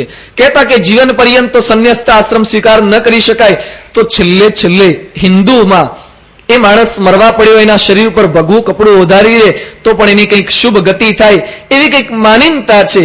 એટલે છોકરાઓએ 2-3 દીકરા હતા, એના બાપને પૂછે છે કે બાપુજી અત્યાર સુધી તો આપે કઈ ભગવાનનું ભજન કર્યું નથી, તો હવે આશ્રમ બદલવો છે, ભગવું ઓઢવું છે? અને બાપા કંઈક જુદું સમજ્યા અને બાપા છોકરાઓને શું કહે છે? 70 વર્ષનો બાપ એના 30-40 વર્ષના છોકરાઓને કહે છે બેટા દીકરાઓ, આ ઉંમરે મને કોણ છોકરી આપે? હવે છોકરી આપવાની ક્યાં વાત કરે છે? ભગવું ઓઢાડવાની વાત કરે છે. એ કે આ ઉંમરે મને કોણ આપે? આપે તો લઈ લે ખરા પાછા. 70 વર્ષે પણ માણસ આમાંથી આસક્તિ વૃત્તિ એ પોતે ટાળી શકતો નથી. ભગવાનની માયા એવી ખૂબ ભારે છે, એમાંથી નીકળી શકાયું નથી. સંતો દ્રષ્ટાંત આપે છે. એકવાર એક રાજા પોતે બિનવારસ હતા, એને કોઈ સંતાન નહોતું. રાજાએ ઘોષણા કરી કે સવારે પોતાના ઘરેથી નીકળવાનું અને બપોરે 12 વાગ્યા સુધી જે મારા મહેલની અંદર પહોંચી જશે એને રાજ્ય પદ એ પોતે અમે આપી દઈશું, રાજા તરીકેનો અભિષેક કરી દઈશું. ઘણા બધા લોકો નીકળી પડ્યા કે આમાં તો કોઈ પ્રયત્ન કરવાનો નથી, રાજાના સિંહાસન સુધી પહોંચી જવાનું છે. લોકો સવારના પોરમાં પોતાના ઘરેથી નીકળી ગયા, પરંતુ રાજાએ એવી જાદુઈ નગરી, એવી અલૌકિક નગરી, મોહમયી નગરી ઊભી કરી હતી. લોકો જેવા અંદરથી પસાર થવા જાય અને નિયમ હતો એની અંદરથી જ પસાર થવાનું, એ જ રૂટ હતો, એ જ રસ્તો હતો. જેવા અંદરથી પસાર થવા જાય અને ત્યાં દાબેલીની, ભાજીપાઉની, રગડા પેટીસની, પાણીપુરીની આ બધી જાત જાતની લારીઓ હતી અને લારી જુએ ને ખાવા પીવાનું મન થાય. અને રાજાએ પાછી એવી ગોઠવણ કરી હતી કે એક પણ પૈસો ચૂકવવાનો નહીં, બધું મફત ખાવાનું. હા, અને મફત મળતું હોય પછી રહી શકાય? લોકો બધા ખાવા માંડ્યા. એ કે થોડીક વાર છે ને, હજી તો 12 વાગે પહોંચવાનું છે ને. અને પહેલા જેવી લારી આવી અને કે થોડું ઘણું કંઈક ખાતા જઈએ. કેટલાક એ લારીમાં ખાવામાં પડ્યા. કેટલીક હોટલો હતી, મોટી મોટી 5 સ્ટાર જેવી હોટલ, એમાં હોટલની અંદર પડ્યા. કેટલાક ડાન્સના બાર હતા, એની અંદર પેલી વેશ્યાઓ, ગણિકાઓ થઈ થઈ કરીને નાચતી હોય અને બાર પેલી ગણિકાઓ ઊભી હોય, એક એકનો હાથ પકડી પકડીને અંદર લઈ જાય. પેલો કે ખારું કે થોડોક વાર જઈ આવીએ, પછી તો રાજા થવાનું જ છે ને. અંદર સ્ત્રી હાથ પકડીને લઈ જાય અને બધાને ત્યાં બેસાડી રાખે, જાત જાતના દારૂના પ્યાલા પાય. એમાં મોહ પામી ગયા. કેટલાક જુદા જુદા સેન્ટર હતા, પાર્લર હતા, મસાજ પાર્લર ઉભા કર્યા હતા. તે પેલી સ્ત્રીઓ અને પુરુષો જતા હોય, એ કે તમે થાક્યા હશો, લાવો તમારા પગ દાબી દે. ના ના કે પહોંચું, ના ના કે પગ દાબવા દો. એમ કરી કરીને અંદર લઈ જાય અને સેવા સરબરાહ કરે. એમાં માણસો મોહ પામી જાય. ખાવામાં, પીવામાં, જોવામાં, મોજ મજા કરવામાં એવા મોહ પામી ગયા. હમણાં જઈએ છીએ, હમણાં જઈએ છીએ. કોઈ પહોંચી ન શક્યા. બારના ડંકા વાગી ગયા. રાજા કે કોઈ આવે એવું લાગતું નથી, કંઈક હવે બીજો ઉપાય વિચારવો પડશે. આ આપણને સામાન્ય દ્રષ્ટાંત લાગે, પણ પૂજ્ય વિવેક સાગર સ્વામી કહે છે કે 85માં ગુણાતીતાનંદ સ્વામી દ્વિશતાબ્દીનો સમયો આપણે અમદાવાદની અંદર કર્યો તો સમયાની પૂર્ણાવતિ થવાની હતી. એ વખતે વિવેક સાગર સ્વામીના એક જૂના મિત્ર મળ્યા અને પૂછ્યું કે કેમ તમે સભા મંડપ બાજુ કોઈ દિવસ દેખાયા નહીં, ઉત્સવમાં કેમ આવતા નહોતા? આટલા દિવસનો ઉત્સવ હતો. એ કે રોજ આવતો હતો. એ કે રોજ આવતા હતા તો કેમ અહીંયા સુધી પહોંચ્યા નહીં? એ કે સભા મંડપ સુધી આવવા નીકળતો હતો, પણ રસ્તામાં પ્રેમવતી, ડિઝની વર્લ્ડ ને આ બધું એટલું સુંદર હતું ને કે ત્યાં સુધી પહોંચી નહોતો શકતો. ઘણી વાર ગાંધીનગર અક્ષરધામમાં ખીચડી ખાઈને ઘણા જતા રહે છે. અહીંયા ઘણા એવા આવતા હશે કે બહારથી લસ્સી લઈને જતા રહેતા હશે. ઘણી વૃત્તિ માણસો આ પ્રકારે પ્રલોભન સુધી ત્યાં જ અટવાઈ જાય, છેક આગળ ભગવાન સુધી એ પોતે પહોંચી શકતા નથી. એ પરમાત્માની એક પ્રકારની માયા છે, બાહ્ય માયા, અંતર માયા. જાત જાતની માયા હોય છે. નવા જોડા લાયા હોય ને એની પણ માયા હોય છે. સ્ત્રી રૂપી ખાલી માયા છે એવું નથી. આમાંથી કોઈક નવા બૂટ લઈને આવ્યા છે ને તો રોજ ઘડીએ ઘડીએ કલાકની કથામાં બેઠા હોય ને, ઘણા તો બૂટની બાજુમાં જ બેહે અને નજર સમક્ષ દેખાય ને રીતે જ બેહે. કોઈ લઈ ના જાય એટલે સતત જોડાની ચિંતા. અથવા તો કથામાં રામની વાતો થતી હોય પણ એને તો પોતાના ચામડાના જોડાનું જ ચિંતન થતું હોય. એ કે કોઈ લઈ ના જાય. સભા છૂટ્યા પછી સૌથી પહેલો જોડા પાસે પહોંચી જાય. સતત નજર, જોડારૂપી માયા. હા, કોને ક્યારે કઈ વસ્તુમાં આસક્તિ થાય એ કઈ નક્કી નથી. કપડા રૂપી માયા. નવા કપડા પહેર્યા હોય અને સતત ચિંતા, સેટ ડાઘો ન પડી જાય, બગડી ના જાય. ઠાકોરજી આગળ રોજ દંડવત કરતા હોય પણ જૂના કપડામાં જેવા દંડવત થાય એવા નવામાં નથી થતા. હા, જૂના કપડામાં તરત પડી જવાય અને નવા કપડાની અંદર બગડી જશે તો, પેલી બધી રજ પડી છે, ઇસ્ત્રી કરી છે, ઇસ્ત્રી ચોળાઈ જશે તો. કપડા રૂપી માયા એ પણ માયા જાત જાતી આપણને નડી જાય છે. સગા રૂપી માયા, સગા વાલા. આપણે સભામાં પારણમાં આવવા નીકળે અને રક્ષાબંધનના પર્વે કોકની બેન આવીને ઘરે બેઠા હોય, એ કે ભાઈ હું આટલા દૂરથી આવી છું, તમે પારણમાં ક્યાં જાઓ છો? એ બેન રૂપી કંઈક માયા આવી જાય, એને પણ પારણમાં ભેગા ના લઈ આવાય, એને પણ લઈ આવાય. પણ કંઈક માયા નડી જાય એ આપણને પરમાત્મા સુધી પહોંચવા ન દે. બાળક રૂપી માયા. ઘણા સભામાં બેઠા અને છોકરાને ખોળામાં લઈને બેઠા હોય. રામની ગમે તેટલી વાતો થાય ને એમ તો પણ ખોળામાં બેઠેલો રામ જ ગમે છે. એ આ રામની વાત કોઈ સાંભળતા નથી. રામ રૂપી પોતાના ઘરે જે અવતર્યો છે એ રૂપી માયા. ટીવીની સારી સિરિયલો રૂપી માયા. હા, ટીવી પણ બહુ મોટી માયા છે, તો મહામાયા છે. એને સામાન્ય માયા ન કહેવાય. એ બહુ મોટી મહામાયા છે. એને છોડવી ખૂબ ભારે છે. ટીવીમાં સિરિયલો આવતી હોય એ સમયે પારાયણનું આયોજન કરીએ. અત્યારે જો ભારત અને પાકિસ્તાનની વન ડે મેચનો ટાઈમ 7:30 થી 8:30 નો રાખે, મને નથી લાગતું કે આટલી સંખ્યા થાય. ખરેખર થોડો ઘણો ઘટાડો તો થઈ જ જાય. એ કે આ તો બધું છે જ, પણ ભારત અને પાકિસ્તાનની મેચ, ક્રિકેટના રસિયાઓએ મેચ છોડી શકતા નથી. ટીવીમાં સિરિયલ આવતા હોય, કૌન બનેગા કરોડપતિ, ઘર ઘર કી કહાની, સાસ ભી કભી બહુ થી અને જસ્સી જૈસી કોઈ નહીં. તમે જે બધા સિરિયલો જોવો છો ને, આ બધી અમે જોતા નથી. હા, તમારા જેવા જ બધા નામ કહી જાય છે. આ સિરિયલ આવતી હોય અને સવારના પોરમાં જો ગોઠવે તો આવી ના શકાય. હો એ કહેવાય કેટલા હપ્તા થઈ ગયા તો કે તુલસી મરતી નથી, મરવા દેવી નથી એને. એમાંથી આસક્તિ વૃત્તિ એટલી છે, છોડી શકતા નથી. એક સિરિયલ છોડી શકાતી નથી. પહેલાના સમયે રવિવારે આપણી રવિ સભા તો થાય છે, અને રવિવારે કંઈક પેલા ટીવીમાં ફિલ્મ આવતું હતું, સિરિયલ કંઈક સારી આવતી હતી, તો કોઈક સેન્ટરના કેટલાક હરિભક્તોએ પ્રમુખ સ્વામીને પત્ર લખ્યો કે સ્વામી બરાબર છે, યોગી બાપાના વખતથી વર્ષોથી રવિવારે સભા થાય છે, પણ સભા તો ગમે તે વારે ગોઠવી ના શકાય, આપણે શનિવારે સભા ગોઠવવાની. બાપા સુધી પત્ર મોકલ્યો. કેમ પત્ર મોકલ્યો? કારણ કે રવિવારે સિરિયલ છોડવી પડતી હતી. માણસોની કેવી વૃત્તિ છે. એક સિરિયલનો આપણે ત્યાગ કરી શકતા નથી, એક ફિલ્મનો ત્યાગ ન થઈ શકે. આ ટીવી રૂપી માયા, સ્થાન રૂપી માયા, સભામાં મને અહીંયા જ ફાવે, આજ મારી બેઠક, સ્થાન રૂપી માયા. રૂમાલ મુકાઈ જશે, જાત જાતનું મુકાઈ જશે, કોક ખસેડે તો માયા અંદરથી છંછેડાશે. આ સ્થાન રૂપી પણ માયા છે. મને આજ ફાવે એ સ્થાનનું બંધન થઈ જાય. એ પણ ગુણાતીત સ્વામીએ પોતાની વાતોમાં લખ્યું છે કે બાલના કાગડા એ કાઠિયાવાડ બાજુ આમ ચરોતર બાજુ ના જાય, ચરોતરના કાગડા એ બાલ બાજુ ના જાય. કોઈ દિવસ સાબરમતી નદી ઓળંગીને ના જાય. હવે આ બાજુ પણ એને રોટલી કે જે કંઈ ખાવા પીવાનું તો મળવાનું છે ને, પણ કાગડાને પણ સ્થાનની અંદર બંધન થઈ જાય છે, એ સ્થાન ઓળંગી શકતા નથી. પ્રવૃત્તિ રૂપી માયા, પ્રવૃત્તિ આપણને એટલી લાગી જાય છે, કામ ધંધાનો એટલો કારભાર લાગી જાય છે, એ છોડીને પારણમાં આવી ન શકાય, ભગવાનની મૂર્તિનું ચિંતન ન કરી શકાય. કુંડળ ગામ છે, સારંગપુર તરફ બરવાળાથી જયારે આવીએ રસ્તામાં કુંડળ ગામ આવે. એના રાયબા કરીને મહારાજના એક હરિભક્ત હતા, ખૂબ સંનિષ્ઠ ભક્ત, અને મહારાજની કૃપાથી તેઓને સમાધિ થતી. મહારાજ જે કઈ સ્થાને સમૈયા કરે એ સમૈયાના અખંડ દર્શન થાય. સમાધિમાં મહારાજની મૂર્તિ દેખાય. હવે સમાધિ એટલે શું? આપણા શાસ્ત્રોમાં ઉલ્લેખ આવે છે 8 અંગ સિદ્ધ કરે પછી તો 8મું અંગ આ સમાધિ છે. યમ, નિયમ, આસન, પ્રાણાયામ, પ્રત્યાહાર, ધ્યાન, ધારણા અને સમાધિ. યમ એટલે શું? નિયમ એટલે શું? આસન એટલે શું? આપણે એક એક અંગ ક્યારે સમજી શકીએ? ખાલી આસન માટે એવું કે છે 81 જાતના આસન છે. આપણે પદ્માસન ને, ધનુરાસન ને, હલાસન ને, સર્વાંગાસન ને, આ બધા ઘરે ઘણા છોકરાઓ કેટલાક વડીલો પણ આસન કરતા હોય છે. એ આપણા આસન તો આસન કહેવાય જ નહીં. દિવાલના ટેકે ઉભો થઈને શીર્ષાસન કરતો હોય, ઓશિકું નીચે ગોઠવીને એને શીર્ષાસન ના કહેવાય. શીર્ષાસન તો જાતે ખુલ્લાની અંદર રહેવાનું હોય, સર્વાંગાસન કરવાનું હોય, અને પાછું એક આસનની અંદર 3 કલાક બેસી શકે, 3 કલાક વળીને રહી શકે, તારે એક આસન સિદ્ધ થયું કહેવાય. શીર્ષાસનમાં 3 કલાક રહેવાનું તેમાંથી, ત્યારે એક આસન સિદ્ધ થાય. પદ્માસન વાળીને આપણે બેસીએ છીએ, એમાં 3 કલાક બેસવાનું. આપણે 1 કલાકની કથામાં 5-5 મિનિટે ડાબાનો જમણો, જમણાનો ડાબો કર્યા કરતા હોઈએ, એમાં 3-3 કલાક બેસવું કેટલું ભારે છે. જ્યારે એ કુંડળના રાઈબાને સહેજે અષ્ટાંગ યોગ સિદ્ધ કરાઈ મહારાજે સમાધિનું સુખ આપ્યું હતું. મહારાજ જે કઈ સમય ઉત્સવ કરેના દર્શન થાય, મહારાજની મૂર્તિના દર્શન થાય. એકવાર ગુણાતીતાનંદ સ્વામી કુંડળ ગામ આગળથી પસાર થતા હતા. સ્વામીએ કેટલાક હરિભક્તોને ત્યાં મોકલ્યા. સ્વામી જાણતા હતા કે રાઈબાને મહારાજના દર્શન થાય છે. સ્વામીએ પૂછાવ્યું કે રાઈબાને પૂછો તો ખરા કે મહારાજના દર્શન કરે છે કે નહીં રોજ. એ વખતે રાઈબાને પેલા હરિભક્ત પૂછવા ગયા, અને રાઈબા પોતે શું બોલ્યા? એ કે આંખો બંધ કરીને કરવા બેસું તો થાય ખરા, પણ આ છાણ વાસીદામાંથી ક્યાં નવરાશ મળે છે, ક્યાં મહારાજની મૂર્તિનું દર્શન. અને શું કે છે કે આ છાણ વાસીદા કરવામાંથી ક્યાં નવરાશ મળે છે. કામ ધંધામાં એટલા માણસો ઓતપ્રોત થઈ જાય છે, ભગવાનની મૂર્તિના દર્શન થતા હોય, પરંતુ એને કરવા માટેનો સમય એ પોતે ફાળવી શકતા નથી. આ પ્રવૃત્તિ રૂપી માયા. આજે દિવસ દરમિયાન આપણે કેટલો બધો જમવાનો સમય ફાળવીએ છીએ. દિવસ દરમિયાન જમવાનો સહેજે સહેજે અડધો કલાક કે કલાક તો દિવસમાં જતો રહેતો છે.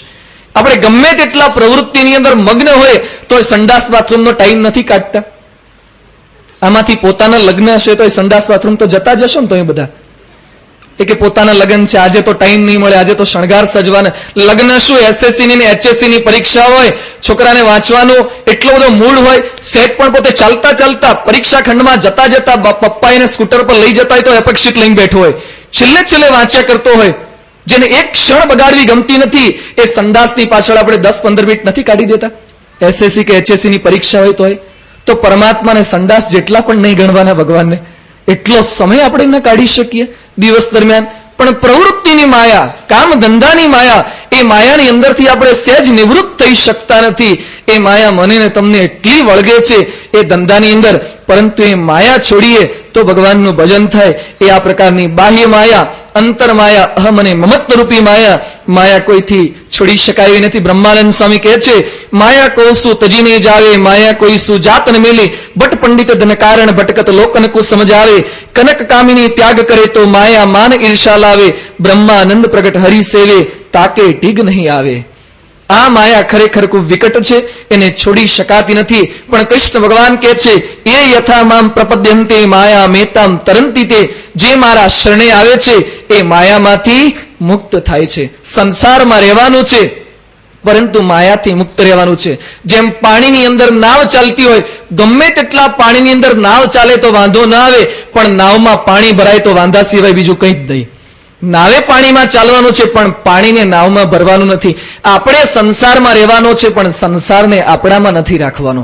સંસારમાં રહેવાનું પણ જળ કમળવત નિર્લેપ ભાવથી રહેવાનું, તો માયા એ અસર ન કરે. બધાને અસર કરી જશે, પણ જે ભગવાનના ભક્ત હોય એ માયાથી મુક્ત બની શકે છે. બીજા લોકોને લાગે કે આ તો માયામાં પડ્યા છે, પણ ભગવાનના ભક્ત ખરેખર ભગવાનની આજ્ઞાથી પ્રવૃત્તિ કરતા હોય. બંદિયાના ડોસાભાઈ હતા, એ ખરેખર એવા પ્રવૃત્તિશીલ હતા અને કામ ધંધો ગોળનો વેપાર એનો ખૂબ ભારે હતો. એકવાર બંદિયા ગામના કેટલાક જૈન માણસો એ પોતે આગળ કંઈક જતા હશે દર્શન માટે પોતાના તીર્થસ્થાનમાં, અને ગરડા પધાર્યા. એ વખતે ભગવાન સ્વામિનારાયણે પૂછ્યું કે અમારા આ બંદિયા ગામના ડોસાભાઈ શું બરાબર સત્સંગ ભજન ભક્તિ તો કરે છે ને? એ વખતે જૈન લોકો શું બોલ્યા? એ કે સ્વામિનારાયણ, અમે તો ગળા સુધી વ્યવહારમાં માયામાં ડૂબેલા છીએ, પરંતુ તમારા ડોસાભાઈ તો ચોટલી સુધી સંસારમાં ડૂબેલા છે. મહારાજ કે સમજી શકાયું નહીં, શું કહેવા માંગો છો? એ કે તમારા ડોસાભાઈને દાંતણ કરવાનો સમય મળતો નથી.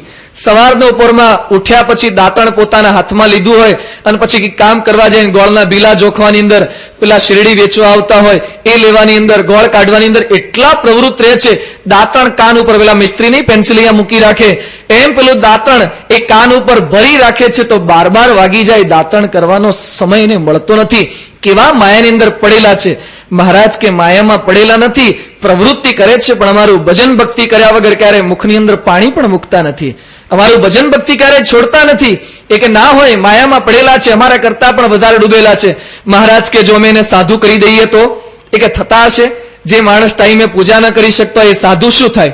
મહારાજ કે જોઈએ તારે તમે વળતા આવો, અને જો અમે ડોસાભાઈને સાધુ કરી દઈએ તમારા મારા સ્વામિનારાયણના સત્સંગી થવું? હા કે તો કબૂલ છે કે અમે જૈન છીએ, પણ જૈન ધર્મનો ત્યાગ કરીને તમારા સત્સંગી બની જઈશું. યાત્રા કરવા ગયા, આ બાજુ ભગવાન સ્વામિનારાયણે પત્ર કોકના દ્વારા લખાવ્યો. મહારાજે પત્ર મોકલ્યો. ડોસાભાઈ પોતે ત્રાજવાની બાજુમાં જ બેઠા હતા, ગોળ જોખતા હતા, અને હાથમાં પત્ર આવ્યો. પત્રની અંદર મહારાજે લખાવ્યું હતું, જ્યાં હો, જે સ્થિતિમાં હો, જે ક્રિયા કરતા હોય એનો તત્કાળ ત્યાગ કરી અને અહીંયા ગઢપુર આવી જવું. ત્રાજવાની અંદર જોખવાનું ચાલુ હતું, આગળ જોખવા પણ રહ્યા નથી. માયા અસર કરતી નથી. એ પોતે નીકળી ગયા, ગઢપુર પહોંચ્યા. મહારાજને કહે છે, મહારાજ શું આદેશ છે? મહારાજ કે ત્યાગી થવાનું છે. બોલો મહારાજ, ક્યારે થવાનું છે? મહારાજ કે અબગડી થવાનું છે. મુંડન કરી દીધું છે, અને પછી પેલા ગૃહસ્થના કપડાનો ત્યાગ કરાવી સાધુના કપડા પહેરાવી દીધા, અને પછી પેલા જૈન લોકો યાત્રા કરતા પાછા ફર્યા. અને પછી જૈનોને મહારાજે કીધું કે તમે કહેતા તમારા ડોસાભાઈ તો માયામાં? હા કે મહારાજે તો ચોટલી સુધી ડૂબેલો છે, નથી આવ્યો ને? મહારાજ કે ઓળખી લો, આ પરમહંસોમાં ક્યાંક બેઠા હશે. અને પછી શોધખોળ કરી, પહેલા તો માથે વાળ હોય ને પછી મુંડન થાય, ઓળખાયવા ના રે. પછી જોયું તો બરાબર ઓળખી ગયા કે આ ડોસો, તું પ્રવૃત્તિમાં આટલો પડેલો તો તું સંસાર છોડી શકે અને સાધુ થઈ શકે? શું ખરેખર સ્વામિનારાયણનો પ્રભાવ અને પ્રતાપ છે? મહારાજ કે જણાવ્યું ને, મારા ભક્તો માયામાં લાગતા હોય છે, પણ જે મારા શરણે આવે છે ને માયા ક્યારેય બંધન કરી શકતી નથી. મહારાજ કે ચાલો હવે સ્વામિનારાયણની કંઠીઓ તૈયાર છે, સત્સંગી થાવ. એ કે તમે બહુ જબરા, પણ અમે સત્સંગી ન થઈ શકીએ, ન થઈ શક્યા. સ્વામિનારાયણ ધર્મનો અંગીકાર ન કરી શક્યા. પણ કહેવાનું શું કે બહારના લોકો ગમે તેટલી ભજન ભક્તિ કરે, માયા છોડી શકતા નથી. પરંતુ પ્રગટ ભગવાનના સાનિધ્યમાં આવે એ માયા થકી પોતે રહિત થઈ શકે છે. મન કર્મ વચન, અહીંયા તુલસીદાસ લખે છે, મન કર્મ વચન છાંડી ચતુરાઈ.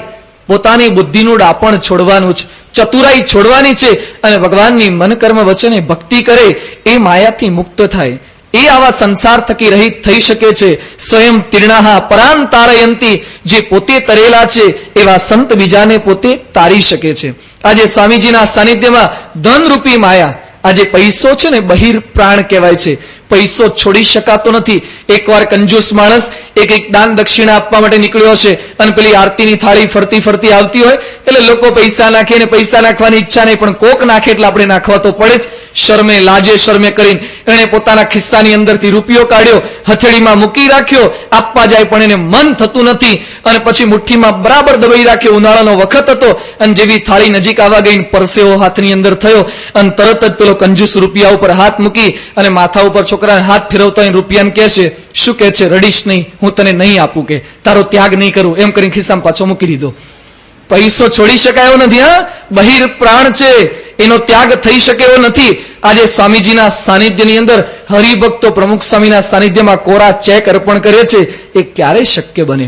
જ્યારે માયા થકી મુક્ત થયા હોય ત્યારે પૈસાનો ત્યાગ થઈ શકે.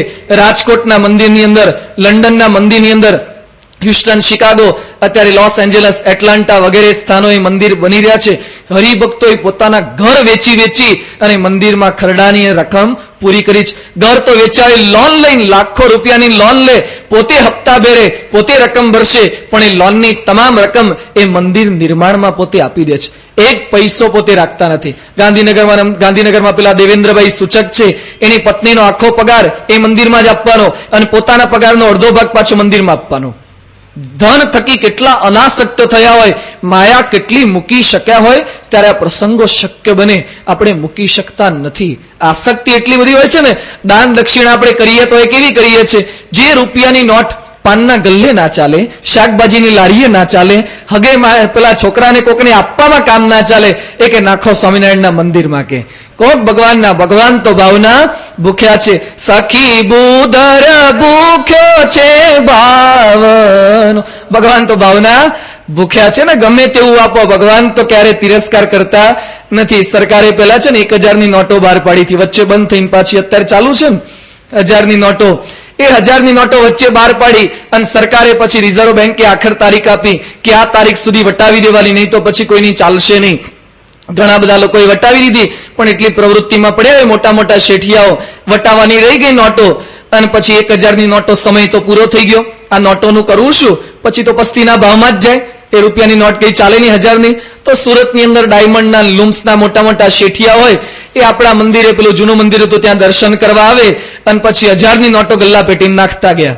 કોઈ દાડો રૂપિયાની નોટે નાખે નહીં, પણ હવે ચાલે એવી રહી નથી એટલે 1000ની નોટો નાખી. પણ સરકારે કાયદો કર્યો કે બીજી કોઈ નોટો નહીં ચાલે, પણ જેટલી સ્વામિનારાયણના કે કોઈ પણ મંદિરમાં હશે બધી ચાલી જશે.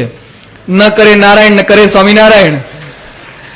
ભગવાનને આવું બધું ખોરું દાન, બધા આ પ્રકારની આપણી ખોરી ભાવના હોય જે કાંઈ ના ચાલે. ઘણી વાર સંતો ઉત્તરાયણમાં જોડી માંગવા જાય ને, કોક ગામમાં કોકે સારા ઘઉં આપ્યા હોય, પણ પેલા લોકોને આપવાની દાનત ના હોય ને, ઘરેથી પેલા એવા ખોરા ઘઉં લઈને આવશે ને, જે પેલા આગળના મણ ઘઉં એ પેલા વાડકી ઘઉં બગાડી નાખશે.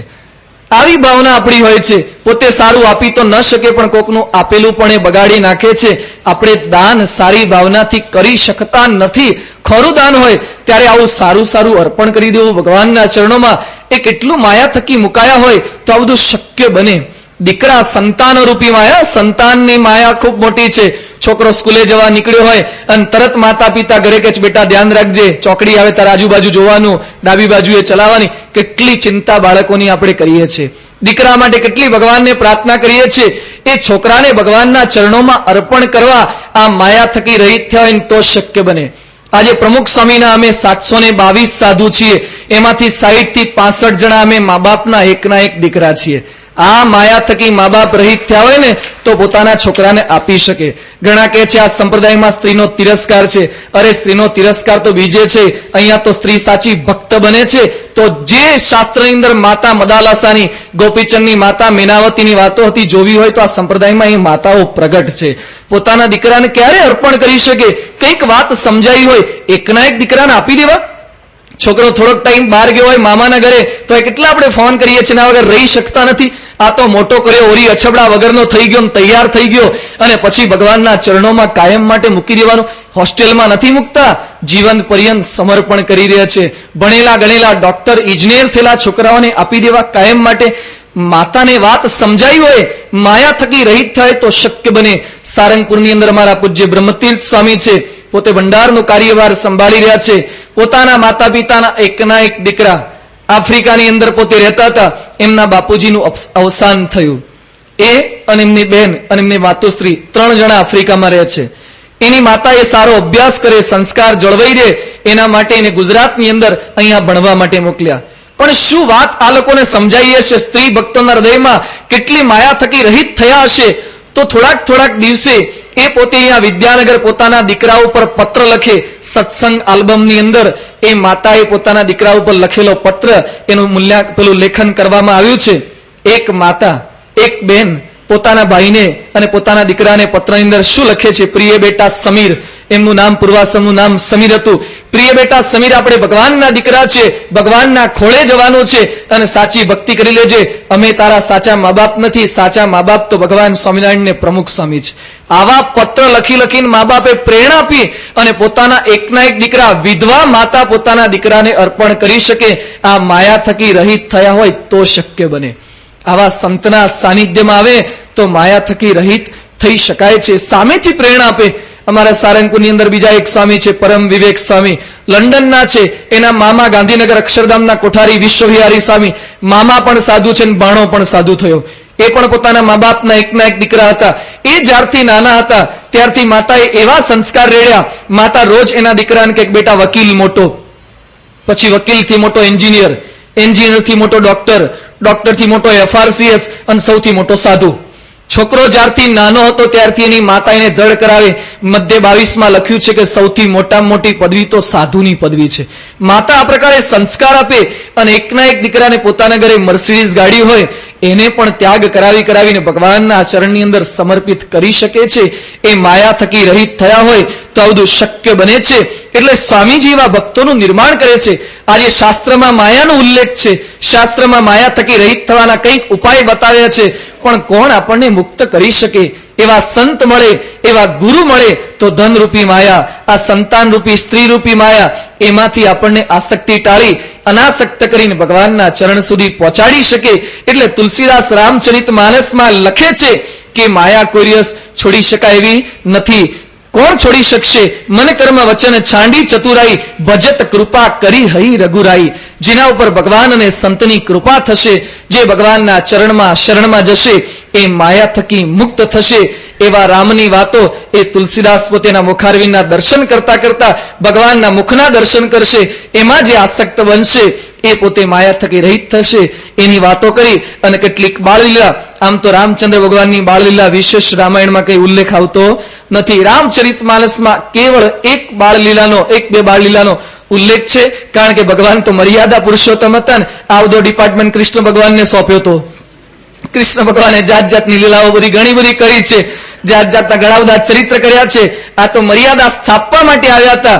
એટલે મર્યાદાનો ભંગ થાય એવા કોઈ ચરિત્ર પોતે કરતા નથી. પરંતુ એક બાળલીલાનો ઉલ્લેખ કરતા તુલસીદાસ ખૂબ જ સુંદર એનું આલેખન કરતા કહે છે, એહી વિધિ શિશુ વિનોદ પ્રભુ કીના, सकल नगर बासीन सुख दीना, एक बार जननी अनवाहे करी सिंगार पलना पोडाए, निज कुल इष्ट देव भगवाना पूजा हेतु किन यही स्नाना, करी पूजा नहीं वेद्य चढ़ावा, आप गई जहाँ पाक बनावा, बहुरी मातु तहाँ यही चली आई, भोजन करत देख सुत जाई. તુલસીદાસ વર્ણન કરતા કહે છે કે કૌશલ્યા માતા એકવાર રામને પોતે પારણામાં પોઢાડેલા હોય છે અને કૌશલ્યા એ પોતે પોતાના ઘરે જે કંઈ ભોજન તૈયાર થયું એ ભગવાનને થાળ કરવા માટે જાય છે, નૈવેદ્ય ધરાવે છે. રામાયણ આપણને સાથે સાથે રામની લીલાની સાથે નૈવેદ્ય ચડાવવું જોઈએ એ પણ શીખવી જાય છે. જે કંઈ આપણા ઘરે બને એ ભગવાનને સમર્પણ કર્યા પછી, ભગવાનને અર્પણ કર્યા પછી એ જમવું જોઈએ. આ તો ઘરે સીધું કંઈ લાયા નથી ને મોઢામાં નાખ્યું નથી, પણ કંઈ પણ વસ્તુ પ્રાપ્ત થાય એક વૈષ્ણવ ભક્તનું લક્ષણ છે. ભગવાન સ્વામિનારાયણ શિક્ષાપત્રીમાં લખે છે, કૃષ્ણયાય અનર્પિતમ વાર્યપી ક્વચિત. કૃષ્ણને અર્પણ કર્યા વગરનું, સ્વામિનારાયણ ભગવાનને ધરાવ્યા વગરનું એક પાણી પણ ન પી શકાય. જે કઈ વસ્તુ આપણને પ્રાપ્ત થાય એ ભગવાનને ધરાવવાનું છે. આપણા ઘરે જે કઈ શાકાહારી વાનગી બનતી હોય, આમ તો આપ બધા હિન્દુ જ છે એટલે શાકાહારી જ જમતા હોઈએ આપણે, પણ ઘણા બધા કહેવાતા હિન્દુ હોય ઘણું બધું જાત જાતનું ખાતા હોય છે. પ્રમુખ સ્વામી મહારાજ પરદેશ ગયા હતા, એક ભાઈને પૂછ્યું કે બરાબર છે ને હિન્દુના નિયમ ધર્મ તો? હા કે સ્વામી બરાબર છે, મારા ઘરની અંદર મોટું મંદિર છે અને હરિ મંદિરમાં એવડું મોટું મંદિર હતું, પાછું કૃષ્ણ ભગવાનની મૂર્તિઓ પેલા લાલજી બધા ઘરમાં રાખતા હોય વૈષ્ણવ, એ લાલજી રાખ્યા હતા. પ્રમુખ સ્વામીએ પૂછ્યું કે ખાવા પીવાનું કેમ છે, કોઈ વ્યસન? એ કે સ્વામી કોઈ વ્યસન નથી આપણે. પછી ઉલટ તપાસ કરી સ્વામીજીએ કે વ્યસન એટલે બીજું કઈ દારૂ બારૂ? એ કે સ્વામી એક ખાલી દારૂ પીવું છું, બીજું કોઈ વ્યસન નહીં. દારૂ ન જાણે વ્યસનમાં જ નહીં ગણતા હોય. પછી કે ખાલી દારૂ પીવું છું, પણ આપણે પાકા વૈષ્ણવ, ભગવાનને ધરાવ્યા વગર દારૂને એક ટીપું પણ મોઢામાં નહીં મૂકવાનું. દારૂ એ ભગવાનને પાયા પછી જ આપણે પીવાનો, કે પહેલો ભગવાનને ધરાવવાનો. આવું કઈ આગુ પાછું ધરાવતા નહીં ઘરમાં. જે કઈ સારું આપણે જમતા હોઈએ, શાકાહારી વાનગીઓ ડુંગળી લસણ વગરનું, જે કઈ આપણે ઘણા બધા ભગવાનને કોફીના રવાડે ચડાવે છે, ભગવાનને ભગવાનને ચા પીવડાવવાની જરૂર નથી. જે કઈ ખાવાનું બનાવ્યું હોય ને એ ભગવાનને ધરાવજો. પણ માણસો પોતાને ચા વગર ફાવે ને એટલે ભગવાનને ચાના રવાડે ચડાવે. જે કઈ આપણે કઈ જમતા હોઈએ ભગવાનને સાચી ભાવનાથી, આપણે જે કઈ શક્તિ હોય એવું નથી કે ભગવાનને કઈ સારો થાળ જ હંમેશા ધરાયા કરો. ઘણા બધા હરિભક્તો પોતાના ઘરે બપોરે જમાડે છે ભગવાનને, પણ રાત્રે થાળ ધરતા નથી. શાના માટે? એ કે બપોરે તો સ્વામી રોટલી દાળ ભાત શાક જમાડ્યા હોય, પણ રાત્રે તો કઈ અમારી સ્થિતિ એટલી સારી નથી, ખીચડી છાશ કે કઢી જ મોટે ભાગે ઘણી વાર જમતા હોય, અને ભગવાન પૂર્ણ પુરુષોત્તમ નારાયણ મંદિરમાં ચાંદીના થાળમાં જમતા હોય અને સારી સારી વાનગી મિષ્ટાન જમતા હોય, એને ખીચડી કઢી જમાડીએ તો ભગવાનને કેવું લાગે? ભગવાનને જેવું લાગવું એવું લાગે. ભગવાનને એ તો એ ધરાવો, 6 મહિના સુધી ધરાવો એટલે ભગવાનને ખબર પડશે કે આની સ્થિતિ સુધારવા જેવી છે. ભગવાન કંટાળશે નહીં, માણસને એકની એક આઈટમ થી કંટાળો હોય પછી નહીં ચેન્જ માગે ને, એમને વિનંતી કરવાની ચેન્જ જોઈતો કંઈક સારું આપો. તમારે ચેન્જ જોઈતો તો ભગવાનને એકનું એક પણ ધરાવવાનું ચાલુ રાખો. જે કંઈ આપણને મળતું હોય એ ભગવાનને ધરાવ્યા પછી આપણે મુખની અંદર અંગીકાર કરીએ, કારણ કે આપણા મુખની અંદર કોળીઓ આવે એના પેલા ઘણા બધા પાપ કર્મની અંદરથી પસાર થાય છે. ખેડૂત પોતાના ઘરની અંદર ખેતરમાં ખેતી કરે, એને બિયારણ વાવે છે, ઘણી બધી દવા ઘઉંના છોડ ઉપર છાંટે છે. જેટલી જીવાત મરશે એનું પાપ ખેડૂતને લાગે, સાથે સાથે રોટલો ખાનારાને પણ લાગે છે. એ પાપમાંથી છૂટવા માટે બજારની અંદર ગંજ બજારની અંદર અનાજ આવે, વેપારીઓ કેટલું આગુ પાછું કરે છે, એ વેપારીનું કપટ પણ આપણને થોડું ઘણું કંઈક લાગે. વેચવા ખરીદવા જઈએ એ વખતે પણ કંઈક આગુ પાછું કોકે કર્યું હોય, કરિયાણાના દુકાનવાળાએ, એ બધું પણ કંઈક આપણને લાગે છે. આપણા ઘરે લાયા પછી કંઈક પેલી જીવાત પડી હોય એને કાઢી નાખીએ, જીવાત કંઈક આપણા ઘરે મરે એનું પણ કંઈક પાપ લાગે છે. એટલે મુખની અંદર રોટલી કે ટુકડો આવે એ પેલા ઘણા બધા પાપ કર્મથી પસાર થાય છે. પણ જો ભગવાનને ધરાવી દે તો એ બધું નિર્ગુણ બની જાય છે. એટલે ભગવાનને ધરાવ્યા પછી એ પોતે અંગીકાર કરવું. પણ ઘણા તો કેવું ધરાવે છે, કેળા આવ્યા ને સીધા છાલ સોતા કેળા ભગવાનને ધરાવવાના. પણ એમ નહીં, આપણે જેમ જમીએ છીએ ને છાલ કાઢ્યા પછી છાલ વાળું કેળું સીધું આપણે ખાઈએ છીએ, એમ નહીં. આપણે જે રીતે જમીએ છીએ યથા દેહે તથા દેવે, આપણે જેવી ભાવનાથી જમીએ છીએ એ રીતે પ્રેમપૂર્વક ભગવાનને ધરાવવાનું છે. ઘણા આખું નાખું સીધું સફરજન, આપણે જેમ બચકાન ડૂચા ભરવા ટેવાયેલા હોય, ભગવાન નથી ટેવાયેલા. ભગવાનને સુધારીને જમાડો. એટલે પ્રેમથી ભક્તિભાવથી ભગવાનને કંઈક ધરાવીએ. હિન્દુનું, વૈષ્ણવ ભક્તનું, સ્વામિનારાયણના ઉત્તમ ભક્તનું આ લક્ષણ છે. એ રામચરિત માનસમાંથી કૌશલ્યાજી આપણને શીખવે છે. ભગવાનના માતા હતા છતાં પણ પોતાના ઘર મંદિરમાં જે કંઈ મૂર્તિ રાખતા હશે એને થાળ ધરાવવા માટે ગયા છે, પણ ચરિત્ર રામ ભગવાને કંઈક જુદું ચરિત્ર કર્યું. ભગવાનને ધરાવવા માટે ગયા અને પછી કૌશલ્યા કંઈક કામમાં ગયા હશે અને આ બાજુ જોયું, ફરીથી પાછા આવ્યા તો ભગવાન પોતે પારણામાં બેઠા હતા અને ત્યાં પોતે ત્યાંથી ઉતરીને થાળ પોતે જમવા લાગ્યા છે. ભગવાન પોતે થાળ જમી રહ્યા છે. ફરીથી પાછા વળ્યા તો આ બાજુ પાછળ ગયા તો ભગવાન બીજા સ્વરૂપે થાળ જમતા દર્શન આપે છે. કૌશલ્યા એકદમ આંખો ચોળવા લાગે કે શું દ્રશ્ય જોઈ રહી છું? મેં પરમાત્માને મંદિરમાં થાળ ધરાવ્યું હતું અને મારો નાનકડો લાલો શા માટે થાળ જમી જાય છે? કારણ કે ભગવાનપણાનો ભાવ ભગવાને કાયમ રાખ્યો નથી. ભગવાન એની મતિ ફેરવી નાખી છે. કારણ કે અખંડ ભગવાનનો ભાવ રહેતો રમાડવાનું સુખ નહીં લઈ શકે, એટલે એની મતિની અંદર આ પ્રકારની માયિક ભાવના લાવી દીધી છે. કૌશલ્યા પોતે સમજી શકતા નથી કે આવા ચરિત્ર શા માટે કરે છે. આ મારો લાલો ભગવાનનો થાળ અભડાઈ નાખે છે. કોણ જાણે ભગવાન આવા ચરિત્રો ઘણા કરતા હોય છે. ભાગવતની અંદર પણ કંઈક ઉલ્લેખ આવે છે કે કૃષ્ણ ભગવાનના ઘરે, યશોદાના ઘરે ગર્ગાચાર્ય પોતે ઋષિ પધાર્યા. ગર્ગાચાર્ય પધાર્યા અને યશોદાજી કે છે આજે અમારા ઘરે બપોરે જમજો. ગર્ગાચાર્ય કે છે કોઈ ગૃહસ્થના બનાવેલું હું જમતો નથી. યશોદા કે છે અમે સીધું આપશું, રસોઈ તમે કરો. ગર્ગાચાર્ય કે છે વાંધો નહીં, સીધું આપો, હું રસોઈ બનાવીશ. અને પછી સીધું આપ્યું. ગર્ગાચાર્ય પોતે જમુનાજીનું જળ લઈ આવ્યા, રસોઈનો પ્રારંભ કરે છે, ખીર બનાવી, અને ઋષિ હતા, ભગવાનને પોતે વૈષ્ણવ હતા, માનતા હતા ભગવાનની અંદર, વિષ્ણુ ભગવાનની અંદર, એટલે પોતે ભગવાનની મૂર્તિ પોતે શાલિગ્રામ આગળ રાખેલા છે અને ભગવાનને પોતે થાળ ધરાવવા લાગ્યા. હે નારાયણ, હે લક્ષ્મીપતિ, હે વૈકુંઠપતિ, મારી આ ખીર આરોગો. અને પેલો કનૈયો દૂર પારણાની અંદર પોતે બેઠા હોય છે અને કનૈયાએ વાતો સાંભળી અને તરત પોતે કે છે આપણને બોલાવે છે, ના જઈએ તો ઋષિને ખોટું લાગશે. શું કહે છે? વૈકુંઠપતિ, હે નારાયણ, હે પધારો મારો થાળ જમવા, આપણે નહીં જઈએ તો આને ખોટું લાગશે. એની ભાવના ભક્તિની અંદરથી મોડા પડી જશે, એટલે ચોક્કસ ત્યાં જવા જેવું ખરું. અને પેલા ઋષિ તો આંખો બંધ કરીને બેઠા હતા અને ભગવાનને થાળ કેટલો ધરાવાય તો શાસ્ત્રોમાં લખ્યું છે, ઋષિ પોતે 12 માળા ફેરવાઈ જાય. એક માળામાં 108 મણકા હોય, 12 માળા ફેરવી શકાય ત્યાં સુધી ભગવાન આગળ થાળ ધરી રાખવાનો હોય. આપણે તો ભગવાનને બતાવીને ઘણી વાર આમ કરી દેતા હોઈએ છીએ, એમ નહીં. થાળ ભગવાન થોડુંક જમી રહે ને એટલો ભગવાન આગળ મૂકી રાખો. તો 12 માળા ઋષિ પોતે કરી રહ્યા હોય છે. ઓમ કૃષ્ણાય સ્વાહા એ પ્રકારે મંત્રનાદ એ પોતે કરી રહ્યા હોય છે. એ પોતે કનૈયા પોતે ત્યાં આવ્યો અને પછી ખીર ખાવાનો પ્રારંભ કર્યો અને પછી ઋષિને સંબોધીને મનમાં કહે છે, બાવજી આંખો થોડી બંધ રાખજો, હજી પ્રોગ્રામ ચાલુ છે, ખાતા થોડી વાર લાગશે, બરાબર માળા તેતાર ફેરવવાની ચાલુ રાખજો. અને ઋષિએ જેવી આંખો ખોલી અને કનૈયાએ પેલા ખીર ખાતા જોયા, ઋષિ એકદમ આકડા ઉતાવળા થઈ ગયા. અરે ઓ યશોદા તુમ કહા ગઈ? એકદમ ગુસ્સે થઈ ગયા કે તારા કાનાએ મારો થાળ અભડાઈ દીધો, મારી ખીર બગાડી નાખી, આ ખીર હવે હું નહીં જમી શકું. યશોદા બહાર આવ્યા અને કનૈયાને ખીર ખાતા જોયા, કાનાનો કાન પકડ્યો. કેમ કાના, ખીર શા માટે ખાઈ ગયો? શા માટે ત્યાં પહોંચી ગયો? પારણામાં તને બેસાડ્યો હતો ને? એ કે માં મને બોલાવતા હતા એટલે જ મારે જવું પડે ને. એ વખતે યશોદાએ ગર્ગાચાર્યને પૂછ્યું, શું તમે મારા કાનાને બોલાવતા હતા? ના, કે હું તો વૈકુંઠપતિ વિષ્ણુ ભગવાનને બોલાવતો હતો. એ વખતે યશોદા પાછા કાના પાસે જાય છે. એ કે તો વિષ્ણુ ભગવાનને બોલાવતા હતા. કાનો કે માં એ જ વિષ્ણુ હું છું.